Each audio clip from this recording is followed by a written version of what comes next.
Todavía recuerdo el sonido de mis uñas arañando el suelo de la entrada mientras él me arrastraba por el cabello. Rogelio tenía el rostro deformado por la rabia, los ojos enrojecidos, la saliva escapándosele de los labios como si ya no fuera humano. Gritaba cosas que apenas entendía, insultos, amenazas, palabras que me perforaban más que sus manos. «No quiero volver a oír tu voz, muérete lejos de mí», rugía, mientras me lanzaba fuera de la casa que yo misma ayudé a construir. El portazo que siguió fue como una sentencia. Me quedé allí, en medio de la acera, con la ropa rasgada, el teléfono hecho pedazos y el corazón latiendo con una mezcla de miedo y desolación. La calle estaba vacía. El aire de la noche olía a tierra mojada y traición. Pensé en tocar la puerta, en suplicarle, pero algo dentro de mí, una voz suave, casi desconocida, me dijo, «No más». Me levanté con las rodillas sangrando y comencé a caminar sin rumbo. No tenía dinero ni documentos. Solo el anillo de boda que todavía brillaba en mi dedo, símbolo de una promesa que ya no existía. Había soportado insultos, desprecios y silencios durante 40 años. Rogelio siempre fue de esos hombres que confunden autoridad con crueldad. Yo lo conocí cuando era joven, ingenua, con los ojos llenos de amor y proyectos. Él era carismático, inteligente, dueño de una empresa pequeña pero próspera. Al principio me trataba como a una joya, después como a una mascota. Y con los años, como a un mueble que estorba. A veces me hablaba con una dulzura fingida solo para después castigarme con su indiferencia. Otras veces la rabia lo poseía sin motivo. Yo creí que podía salvarlo, que el amor curaba, pero el amor no cura lo que el poder enferma. Pero antes de continuar, quiero hacerte una invitación muy especial. Suscríbete al canal y deja tu me gusta. Esto me ayuda a ver que me apoyas y disfrutas de mis historias. Y cuéntame aquí abajo, en los comentarios, desde qué ciudad nos estás viendo. Ahora, continuemos. Esa noche caminé más de 1 hora hasta llegar a la terminal de autobuses. Las luces de neón parpadeaban como si el mundo se burlara de mí.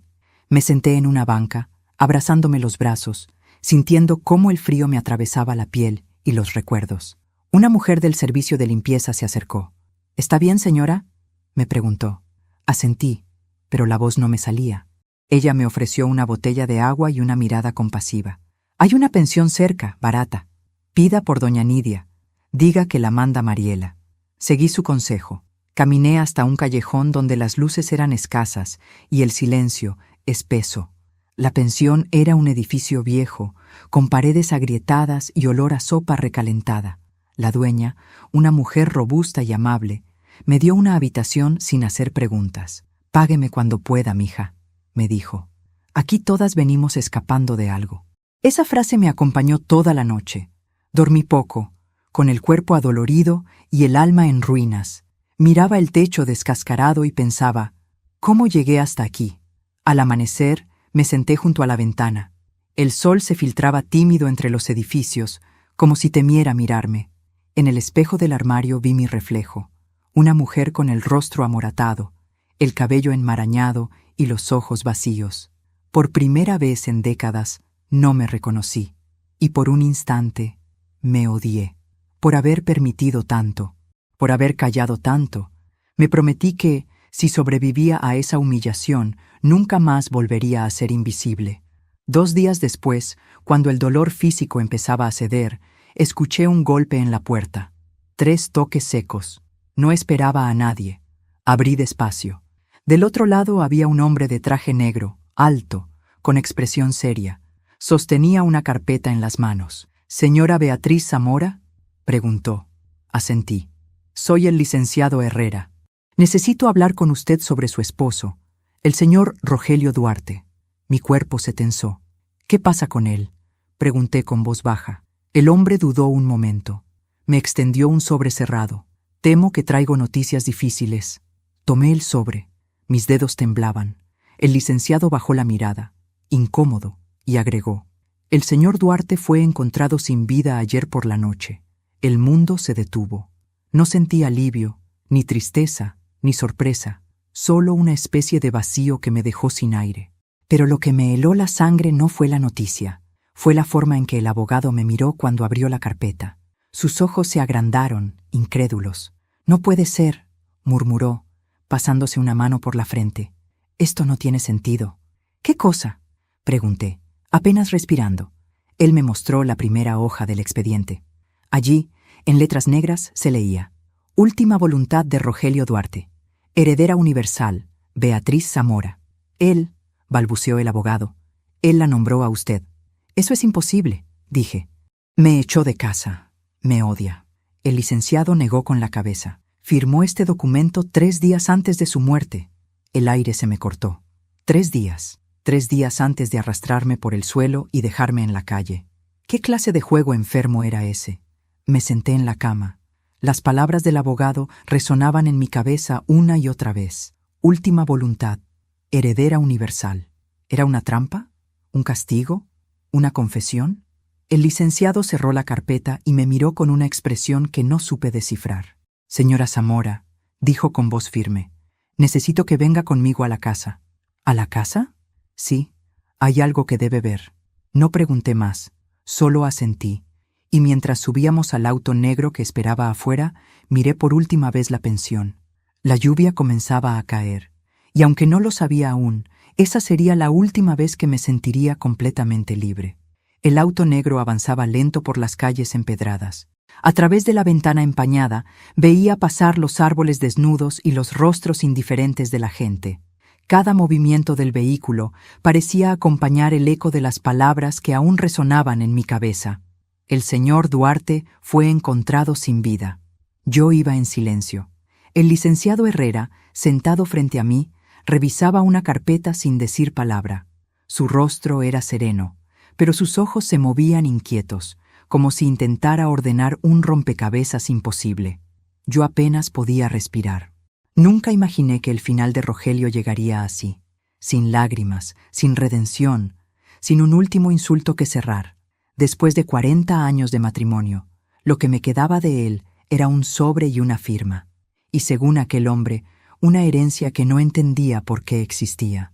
Cuando llegamos a la casa, el aire me golpeó con una fuerza invisible. Las paredes seguían del mismo color, las ventanas limpias, las flores marchitas en la entrada, pero todo parecía distinto.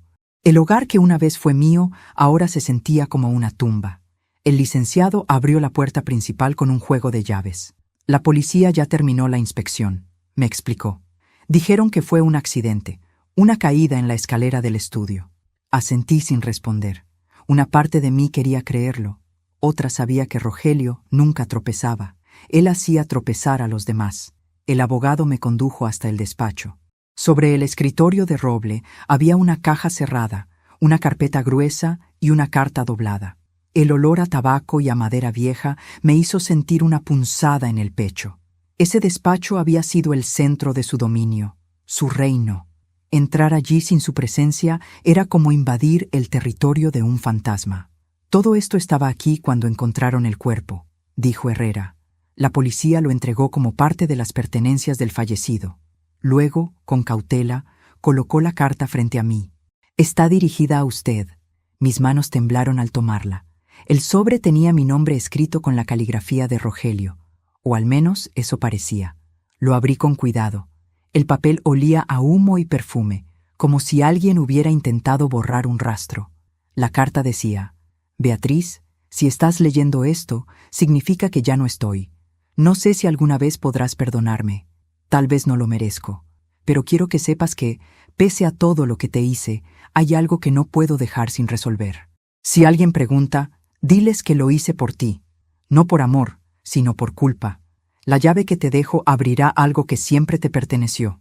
Firmaba con su nombre, Rogelio Duarte. Pero algo no encajaba. La firma era idéntica, demasiado idéntica. Yo conocía esa letra, cada trazo. Él solía firmar con rabia, dejando la tinta más cargada en la última letra. En cambio, esta firma era suave, precisa, casi copiada. Levanté la vista hacia el abogado. «¿Usted vio esta carta antes?» «No», respondió. «Fue hallada en el escritorio». «¿Está segura la policía de que fue un accidente?» El hombre me miró fijamente. «No, señora, no del todo, pero no encontraron señales de forcejeo. Me quedé mirando el papel una y otra vez. Si alguien pregunta, diles que lo hice por ti. ¿Por mí? ¿Por qué?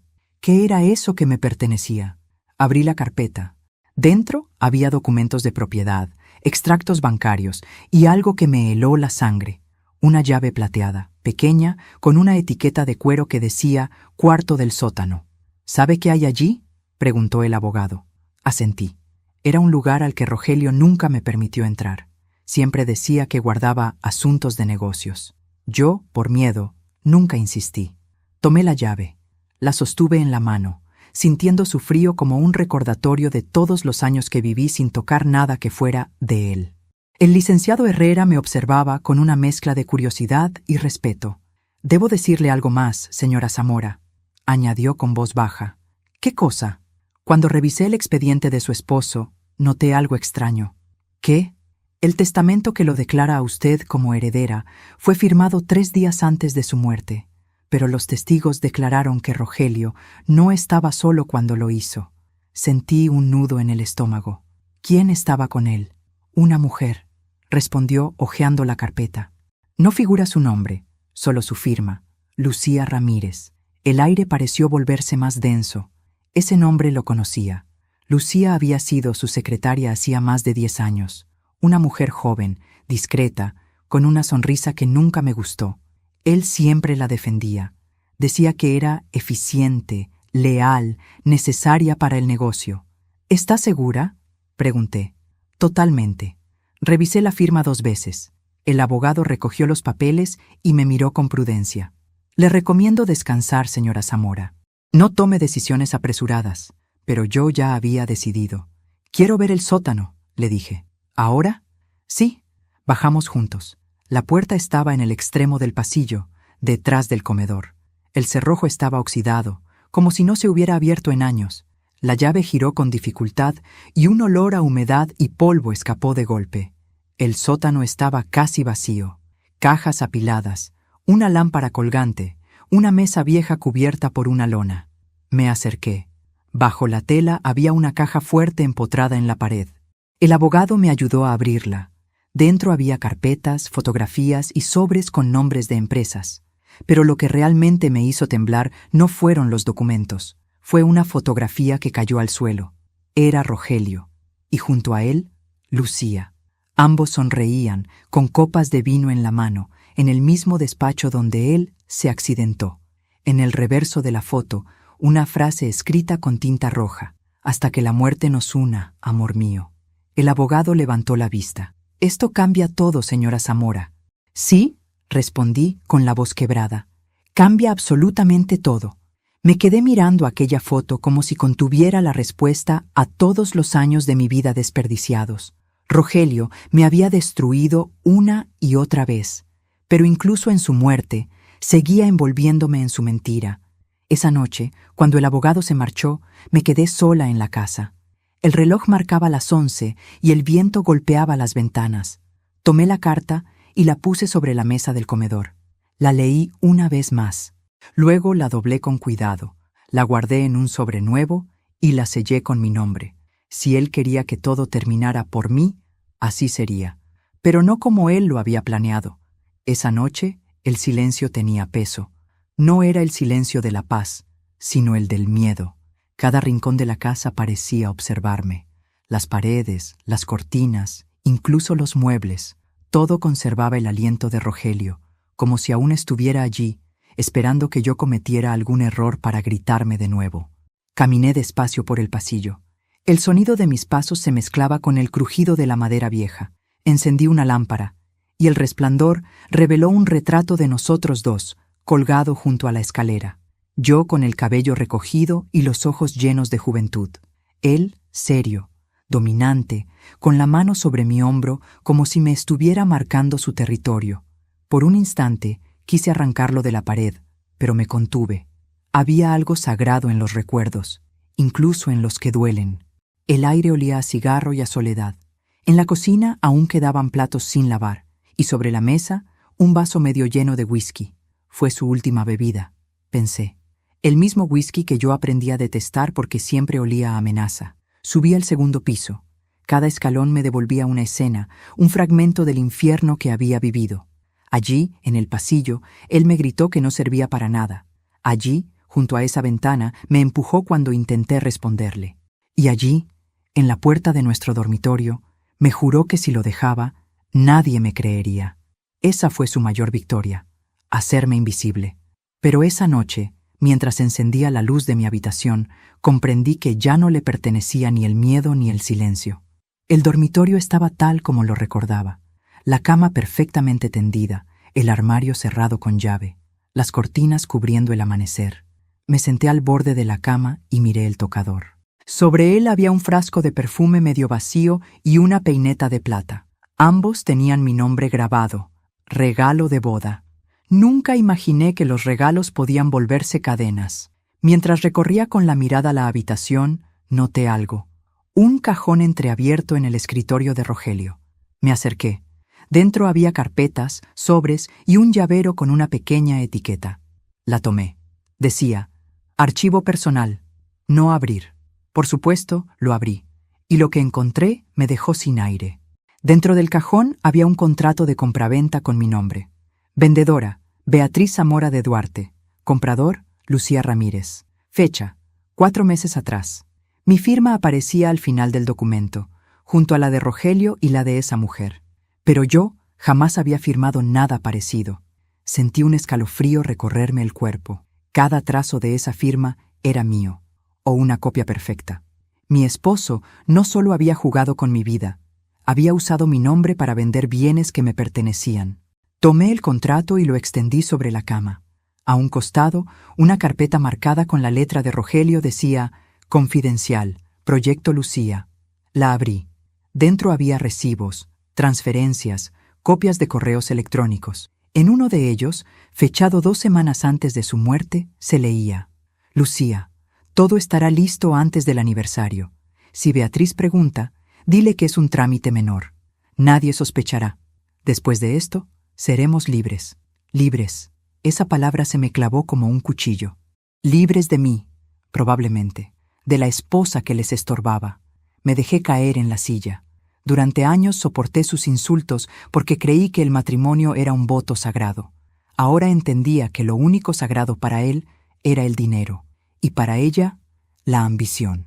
Me quedé despierta hasta el amanecer, revisando hoja por hoja, cada papel, cada firma. A medida que avanzaba, una nueva Beatriz iba despertando, una que no lloraba ni pedía explicaciones. Una que empezaba a recordar quién era antes de ser su sombra. Cuando el sol se coló por la ventana, tomé una decisión. No iba a denunciar nada aún. Primero debía saber qué más había en esa casa, porque presentía que los secretos de Rogelio no se quedaban en ese contrato. Bajé al estudio. El escritorio estaba lleno de polvo, pero al abrir el cajón inferior, algo cayó al suelo. Una libreta negra. El cuero estaba gastado, las hojas manchadas de tinta. Era su diario de trabajo. En la primera página, reconocí su letra firme. Lucía es la única que entiende cómo manejar los números. Beatriz jamás lo sabrá. Pasé las páginas, cada vez más rápido. Había anotaciones sobre transacciones, nombres de cuentas, fechas, y una frase subrayada al final de una página. Si algo me ocurre, ella sabrá qué hacer. Ella, Lucía. Ese nombre comenzó a resonar en mi cabeza como un tambor. Lucía, Lucía, la secretaria. Lucía, la sombra. Lucía, la que firmó el testamento. Tomé mi teléfono nuevo, el que me había dado el licenciado Herrera, y busqué su nombre en Internet.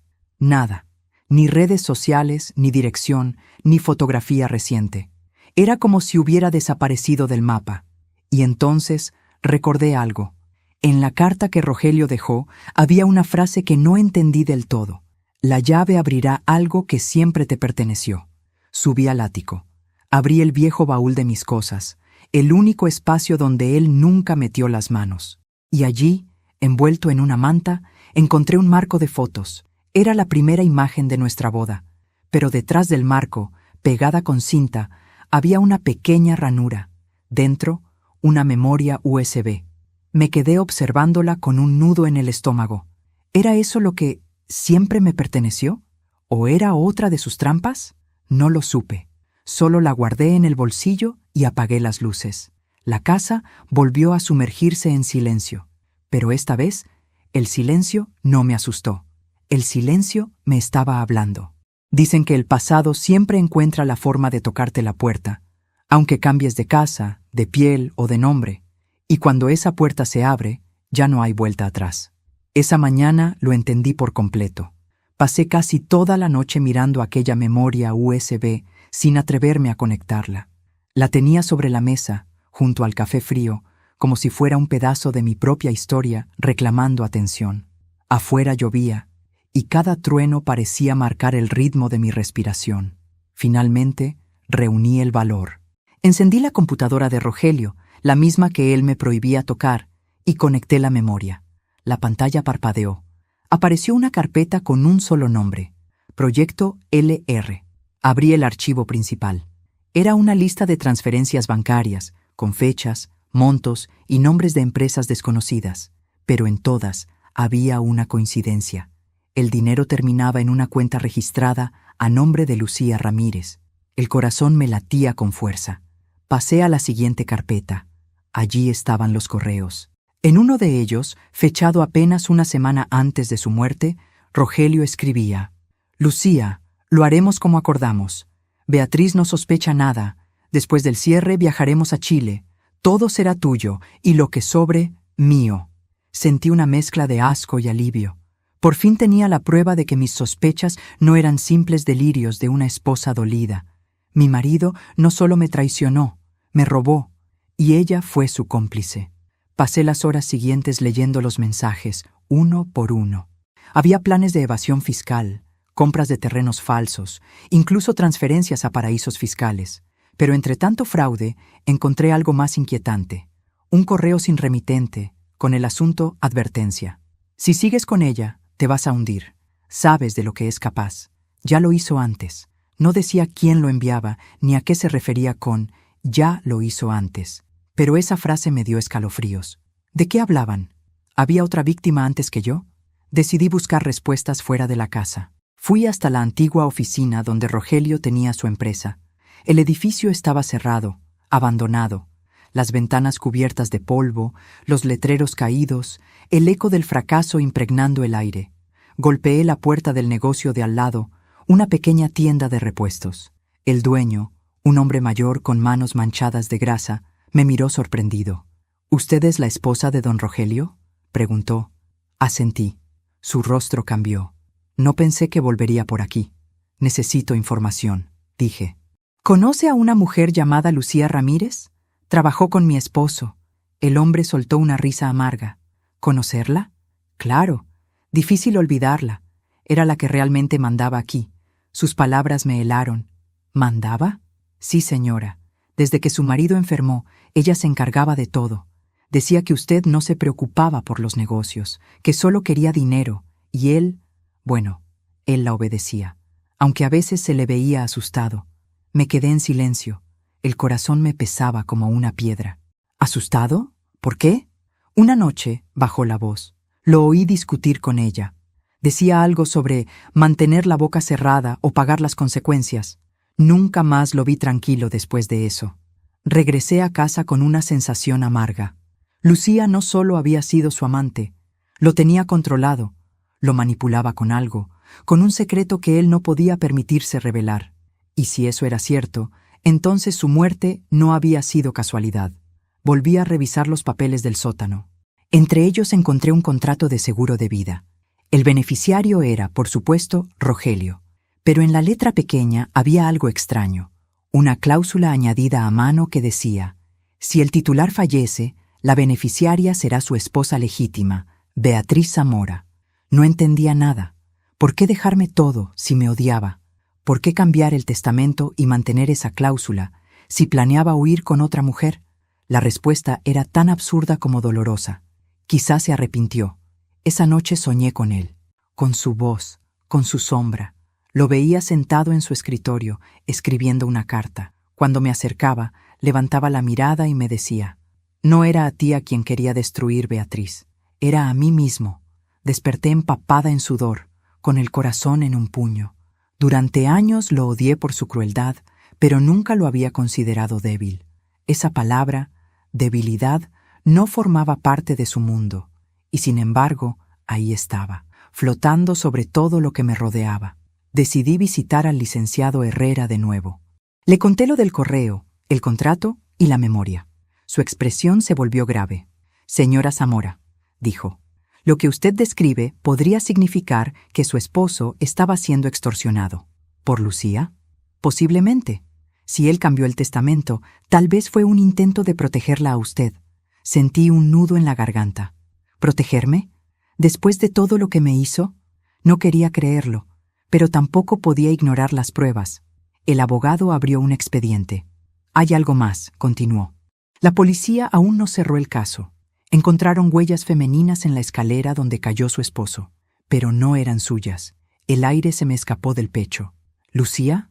No lo sabemos, pero no tenemos otra candidata». Volví a casa más confundida que nunca. El pasado había dejado de ser una historia fija. Ahora era una herida abierta que sangraba en cada recuerdo. Abrí la ventana del dormitorio y dejé que entrara el viento. Por primera vez en años, el aire no olía a miedo. O tal vez sí, pero esta vez era mío.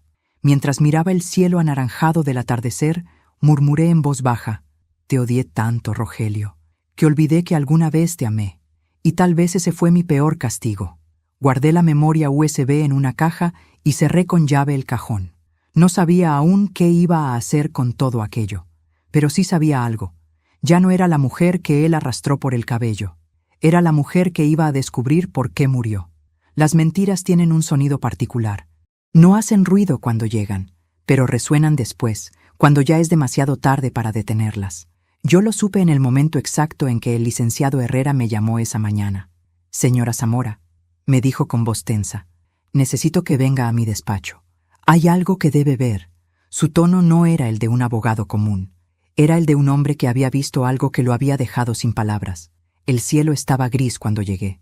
La lluvia comenzaba a caer con suavidad, mojando el pavimento frente al edificio. Subí las escaleras con una mezcla de ansiedad y resignación. Herrera me esperaba en su oficina, junto a una caja de evidencias. Sobre el escritorio, una carpeta sellada con el logotipo de la policía. «¿Qué encontraron ahora?», pregunté, intentando mantener la calma. El abogado abrió la carpeta y colocó sobre la mesa un pequeño disco USB. Una cámara oculta. Estaba instalada en el despacho de su esposo. ¿Una cámara? Sí. Al parecer, grababa las reuniones y conversaciones privadas. El corazón me dio un salto. ¿Grabaciones? ¿De Rogelio? Por primera vez en semanas, sentí miedo real. Miedo no de lo que había pasado, sino de lo que podía descubrir. «¿Y qué hay en ese video?», pregunté. Herrera encendió su laptop y conectó el dispositivo.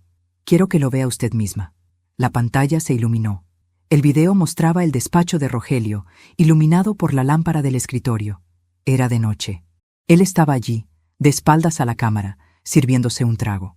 Miraba su reloj, inquieto. Unos minutos después, la puerta se abrió.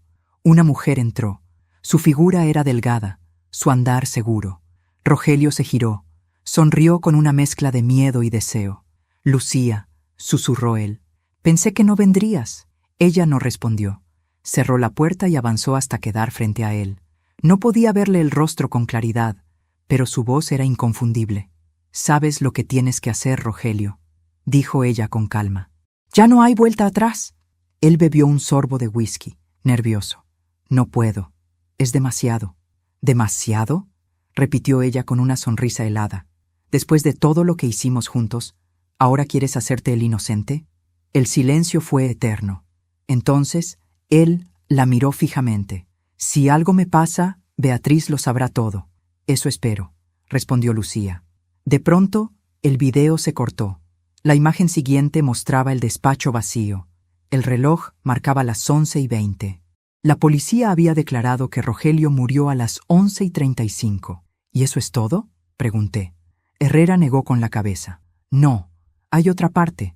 Presionó play de nuevo. La cámara, ahora, mostraba el mismo despacho, pero al día siguiente, cuando la policía llegó a la escena.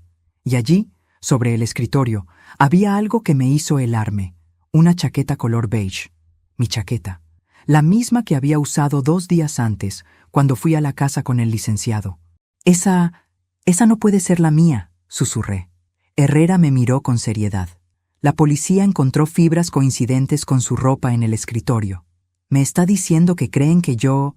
Aún no han presentado cargos, pero... Sí, sospechan de usted. El aire desapareció de mis pulmones. Sentí que la habitación giraba a mi alrededor. Después de todo lo que había pasado, después de haber sido golpeada, humillada y traicionada, ahora era la sospechosa. Esto es absurdo, logré decir. Yo no estuve allí esa noche. Lo sé, respondió Herrera, y voy a demostrarlo, pero necesito que me diga la verdad completa. Ya lo hice. No, señora, dijo con firmeza. Hay algo que no me ha contado. Y tenía razón. Había algo que no le había dicho a nadie. Esa noche, horas antes de que Rogelio muriera, yo recibí una llamada. Eran casi las 8. Llovía y yo estaba en la pensión, mirando la televisión sin prestar atención. El teléfono sonó una sola vez. Cuando contesté, nadie habló. Solo escuché una respiración lenta y luego una voz femenina. Mañana, todo será tuyo. Clic. La línea se cortó. Pensé que era una broma cruel, pero ahora, al recordar esas palabras, comprendí que era una advertencia. Lucía ya había planeado todo. Licenciado, dije al fin, necesito encontrarla. ¿A quién? A Lucía Ramírez. La policía también la busca. No ha aparecido desde el día del accidente. Entonces yo la encontraré primero. Herrera me miró con inquietud. No se meta en eso, Beatriz. Es peligroso. ¿Peligroso? Sonreí con amargura. Después de sobrevivir 40 años con Rogelio, nada puede asustarme más. Antes de continuar, dime aquí en los comentarios qué te está pareciendo esta historia hasta ahora y qué harías tú en mi lugar. No te vayas del video, porque lo que viene a continuación te pondrá la piel de gallina. Esa noche regresé a casa sola. La lluvia golpeaba los ventanales y el viento hacía temblar las cortinas. Encendí una lámpara y puse la grabación de nuevo, deteniéndome en cada detalle. Y entonces lo vi. En el reflejo del espejo, justo antes de que el video se cortara, Lucía miraba hacia la cámara. No con sorpresa, sino con una sonrisa. Una sonrisa dirigida directamente hacia mí. Sentí cómo se me erizaba la piel. Ella sabía que algún día yo vería ese video. Lo había dejado allí a propósito. Subí al dormitorio y abrí el armario. El espacio donde solía estar mi chaqueta beige estaba vacío. No la había usado desde que Rogelio me echó de casa. Entonces, ¿cómo había aparecido allí? ¿Quién la había colocado? Una idea me atravesó la mente, tan absurda como escalofriante. Alguien tenía mis llaves, y esa persona quería que todos pensaran que yo lo había matado. Me senté en la cama y me cubrí el rostro. La lluvia afuera se volvió más intensa. Por primera vez desde su muerte, lloré. No por Rogelio, sino por mí. Por la mujer que se había quedado sola entre los vivos y los fantasmas. Pero al secarme las lágrimas, algo cambió. Ya no sentía miedo, sentía rabia, rabia de haber sido usada, y una certeza comenzó a tomar forma en mi mente. Si Lucía creía que podía enterrarme con sus mentiras, estaba a punto de descubrir lo que una mujer herida puede llegar a hacer. Dormí mal. Cada vez que cerraba los ojos, veía la sonrisa de Lucía reflejada en la pantalla del video. Esa sonrisa de quien cree tener el control absoluto. Durante años pensé que el silencio era prudencia, pero ahora entendía que callar es permitir que otros escriban tu historia, y yo ya no estaba dispuesta a que nadie escribiera la mía. A la mañana siguiente, me vestí con ropa oscura, recogí el cabello y salí sin avisar a nadie. Sabía que Herrera me había advertido que no me involucrara, pero las advertencias llegan tarde cuando el miedo deja de servir. Mi primer paso fue regresar al lugar donde todo comenzó, la empresa de Rogelio. El edificio seguía cerrado, pero en la puerta aún colgaba un cartel que decía Oficinas Duarte S.A. Forcé la cerradura con una vieja llave que aún llevaba en mi llavero. El chirrido del metal sonó como un lamento. Adentro, el polvo cubría cada escritorio. Los calendarios seguían marcando el año pasado y el aire olía a abandono. Caminé despacio hasta el despacho principal. Sobre la mesa había carpetas amarillentas, una taza con restos de café seco y un teléfono fijo desconectado. Me senté en la silla giratoria, la misma en la que él se sentaba cada noche, y traté de imaginarlo. ¿Qué buscaba? ¿Qué lo había llevado tan lejos? ¿El poder, la culpa o tal vez el miedo a perderlo todo? Abrí los cajones. Entre papeles sin valor, encontré un sobre cerrado con el membrete de un banco extranjero. Dentro había una carta dirigida a Rogelio, firmada por el licenciado Herrera. Mis manos comenzaron a temblar. Rogelio, lo que me pides es arriesgado. Si Lucía llega a enterarse de que el dinero está a nombre de tu esposa, nos hundirá a todos. Cumpliré mi parte, pero tú sabes lo que eso implica. El aire se volvió espeso. El mismo hombre que ahora fingía ser mi protector había estado involucrado desde el principio. No era solo su abogado, era su cómplice. Salí de la oficina con el sobre en el bolso y la mente ardiendo. Cada recuerdo de Herrera, su mirada preocupada, su tono compasivo, cobraba un nuevo sentido. Jugaba a dos bandos, y yo era el puente que lo mantenía a salvo. Decidí ir a enfrentarlo. Pero antes pasé por la comisaría. Pregunté por el inspector encargado del caso de Rogelio. El oficial, un hombre joven y cansado, me reconoció al instante. «La señora Zamora, ¿verdad?», asentí. «Solo necesito saber si ya encontraron a la mujer que estaba con mi esposo». «¿La secretaria?», preguntó. Negué con la cabeza. «No, la asesina». El hombre dudó. «No hay pruebas suficientes para hablar de asesinato». «¿Y las huellas en la escalera?». «Eran femeninas, sí, pero no coinciden con usted». «Entonces, ¿con quién?». Él bajó la voz. «Con alguien más. Pero el registro está sellado». Salí sin decir nada. El corazón me latía con rabia. Sabía que ese registro sellado significaba que alguien estaba protegiendo a Lucía, y ahora tenía un sospechoso con nombre y apellido. Esa tarde fui al despacho de Herrera. Entré sin pedir permiso. Él levantó la vista, sorprendido. «Beatriz, ¿qué hace aquí?». «Vine a devolverle su carta», le dije, arrojando el sobre su escritorio. El color se le fue del rostro. «¿Dónde la encontró?». «En la empresa de mi esposo, entre sus cosas». Guardó silencio. «¿Puedo explicarlo?». «No, no puede», respondí con calma. «Lo único que puede hacer ahora es decirme dónde está Lucía». El abogado respiró hondo. «No sé dónde está». «Miente». «Beatriz, ella es peligrosa». «¿Y usted no?», pregunté clavando mis ojos en los suyos. «Estuvo implicado en todo esto. Firmó documentos falsos, movió dinero y ahora pretende jugar al Salvador. ¿Sabe qué es lo peor? Que casi le creí». Herrera bajó la mirada. «Rogelio me obligó», dijo. «Me amenazó con destruir mi carrera. Y Lucía lo amenazó a usted después, ¿no es así?». Él no respondió, pero su silencio fue suficiente. Entonces lo vi. El miedo en sus ojos, el miedo de alguien que sabe más de lo que dice. «Ella lo mató, ¿verdad?», pregunté. Herrera tragó saliva. «Fue un accidente». «¿Un accidente?», discutieron. Él quiso romper con ella, cambiar el testamento de nuevo. Ella lo empujó. No pensó que caería por las escaleras. «¿Y usted lo sabía desde el principio?». «Lucía me lo confesó. Juró que fue un impulso. Luego desapareció». Me apoyé en la pared. El cuerpo me temblaba, pero no de miedo. Era rabia, rabia contenida por años. Rabia de haber sido la moneda de cambio en una historia de codicia. «¿Y por qué me inculpó?», pregunté. «Ella creía que usted era la única amenaza. Rogelio aún la amaba. Si lo dejaba vivo, volvería con usted. Y si lo mataba, usted debía cargar con la culpa». Todo cerraba perfectamente. Lo miré con frialdad. «Necesito una copia de esa confesión».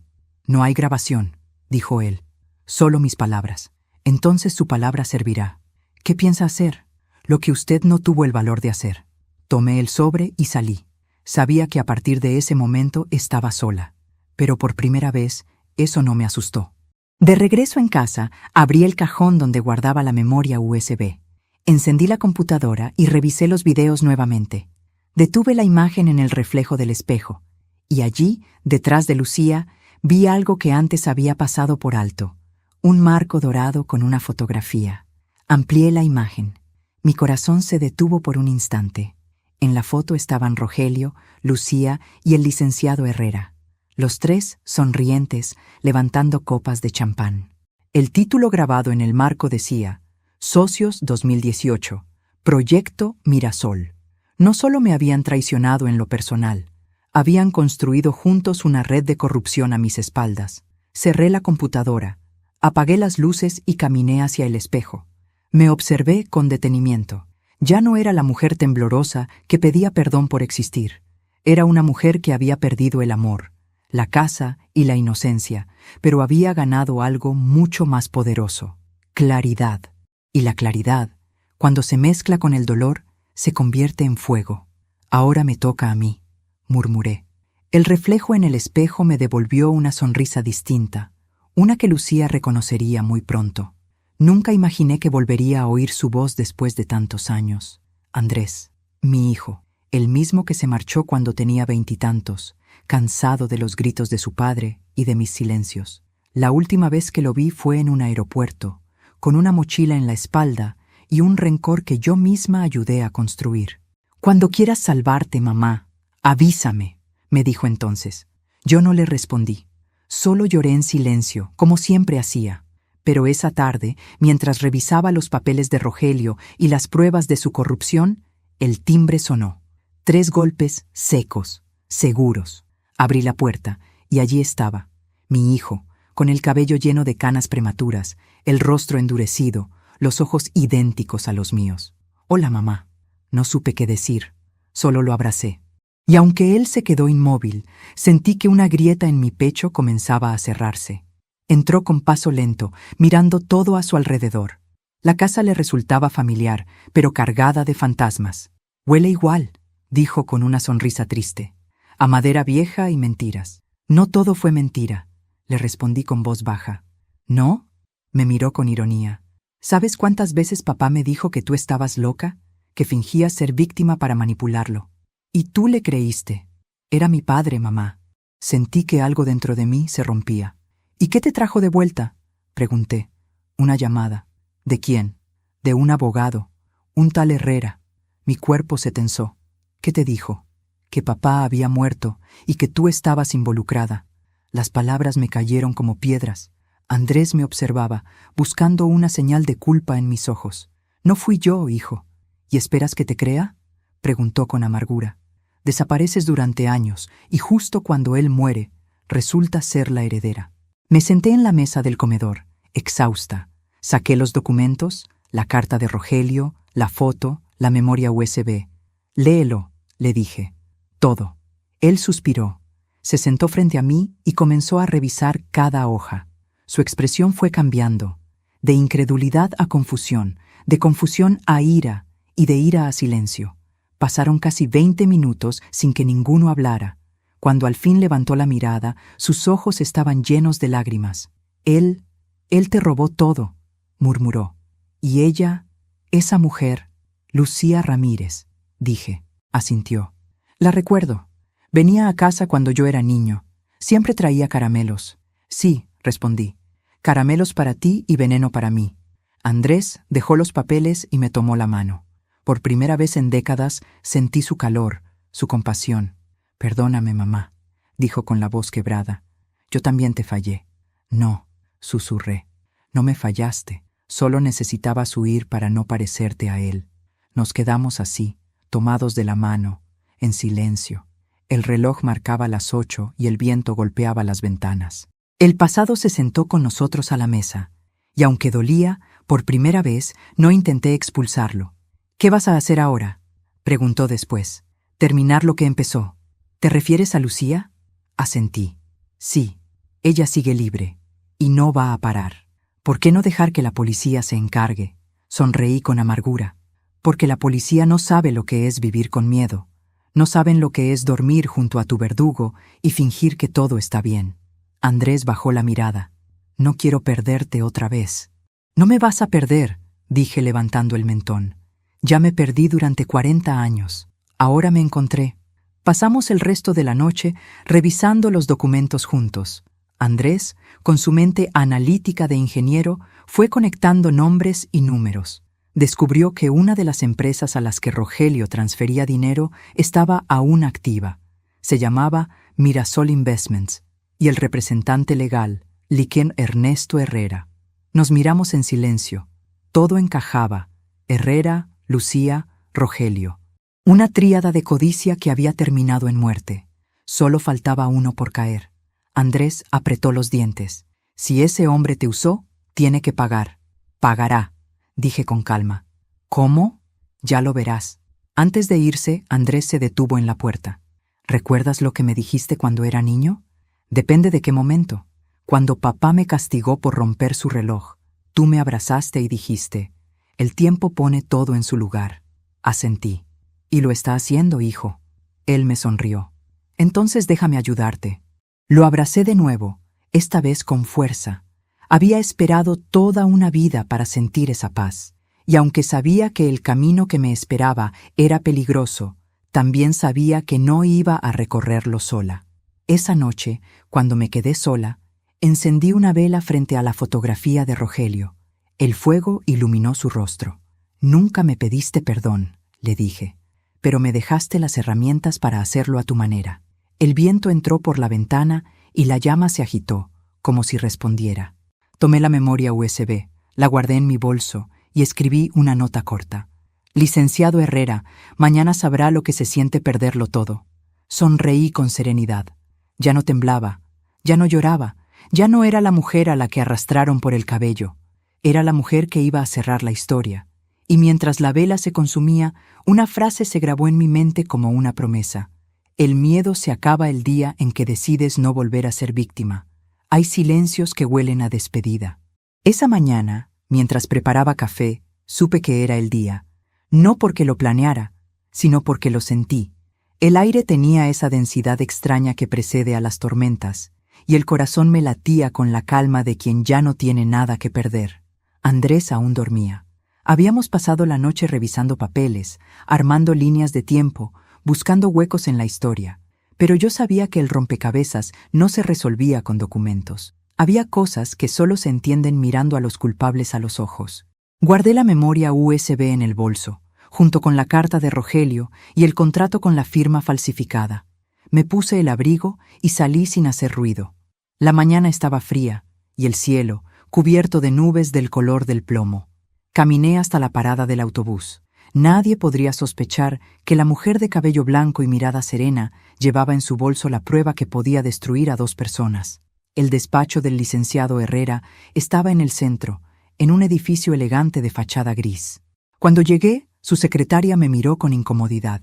«El licenciado tiene una reunión», dijo, sin levantar la vista. «Le dirá que es Beatriz Zamora», respondí. La mujer se tensó. En segundos, la puerta del despacho se abrió. Herrera apareció, nervioso, con el rostro pálido. «Beatriz, esto no es conveniente». «Tranquilo», le dije. «No vine a pelear, solo a conversar». Entré sin esperar invitación. El despacho olía a madera pulida y perfume caro. Sobre el escritorio, una carpeta abierta dejaba ver documentos con mi nombre. Me senté frente a él. «¿Dónde está Lucía?», pregunté. «No lo sé. Sabes perfectamente dónde está». Herrera suspiró, cansado de fingir. «Está en el Hotel Mirador, en la habitación 203. Llegó anoche, pero si vas, será tu palabra contra la suya».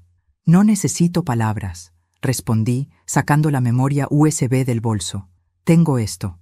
Él se inclinó hacia adelante, preocupado. «¿Qué piensas hacer?» «Verla», dije, «y después decidir». Me levanté. «Beatriz», dijo con voz baja, «ten cuidado. Esa mujer no tiene límites». Lo miré a los ojos. «Yo tampoco los tengo, licenciado. No después de lo que me hicieron». El hotel quedaba cerca del puerto. Un edificio antiguo con cortinas rojas y aroma a tabaco rancio. Pedí una habitación en el segundo piso, justo frente a la 203. Desde la ventana podía ver el mar, gris y encrespado. El destino parecía burlarse. Todo olía a clausura, a final. Esperé hasta la tarde. A las 5 en punto, la puerta de la 203 se abrió. Lucía salió con un abrigo beige, gafas oscuras y un teléfono en la mano. La seguí hasta el café del vestíbulo. Se sentó en una mesa apartada, pidió un capuchino y comenzó a revisar unos documentos. Caminé hacia ella. Cuando levantó la vista y me vio, la taza tembló ligeramente entre sus dedos. «Beatriz, qué sorpresa, ¿no?», dije con una sonrisa tranquila. «Pensé que habías desaparecido». Intentó recomponerse. «No tienes derecho a estar aquí». Tengo todos los derechos, respondí. Mi nombre está en cada papel que robaste.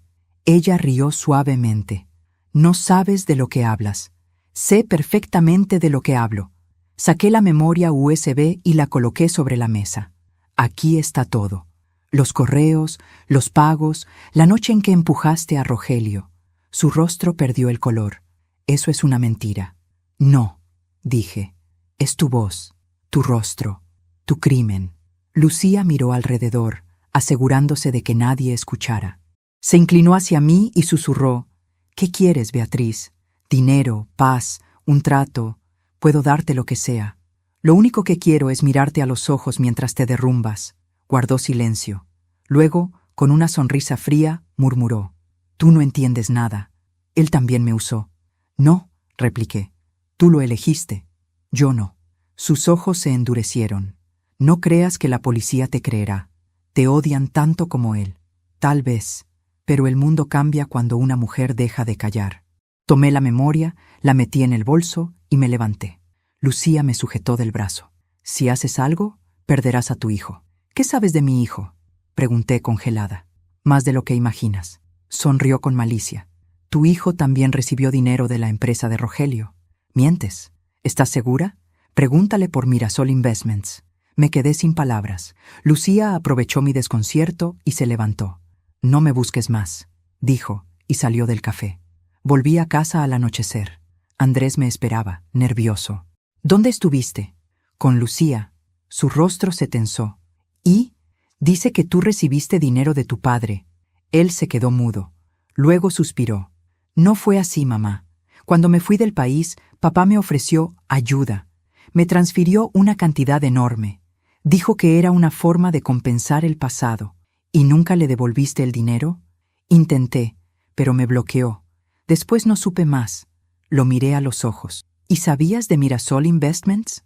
No, respondió con sinceridad. Lo juro, quise creerle. Y lo hice, porque en su mirada no había mentira, sino miedo. El mismo miedo que yo conocía tan bien. Hijo, le dije con calma, esto terminará hoy.